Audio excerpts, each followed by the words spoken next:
ചികിത്സിക്കാൻ പറ്റും. പൈസ അതിനുള്ള ചെലവഴിക്കാനും സന്തോഷം ഉണ്ടാക്കാനും നമുക്ക് ആവശ്യമുള്ള സംഗതികൾ വാങ്ങാനുള്ളതാണ് പൈസ. അത് ചെയ്യാനുള്ളതാണ് പൈസ.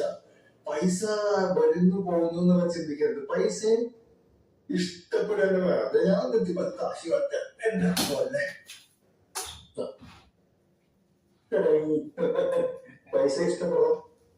ഇതിനെ കണ്ടുകൊണ്ടിരിക്കുന്ന ഒരു സുഖല്ലേ. പോസിറ്റീവ് അസോസിയേഷൻ ഉണ്ടാവണം. പൈസ നഷ്ടപ്പെട്ടു പോകുന്നൊന്നും പേടിക്കരുത്. ഞാൻ കാറിൽ ഇരുന്ന് കാണിക്കുന്നു, ഞാൻ വിചാരിക്കരുത് ആരെങ്കിലും കണ്ട് കാർ എവിടെയെങ്കിലും പാർക്ക് ചെയ്യുമ്പോൾ ചെല്ലും പൊട്ടിച്ച് പോയാൽ പോയിക്കോട്ടെ.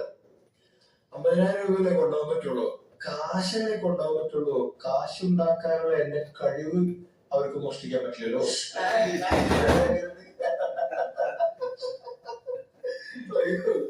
ഡയലോഗ് കേട്ടപ്പോ പിള്ളേരെ മോട്ടിവേഷന്. അതെ ശരിയല്ലേ.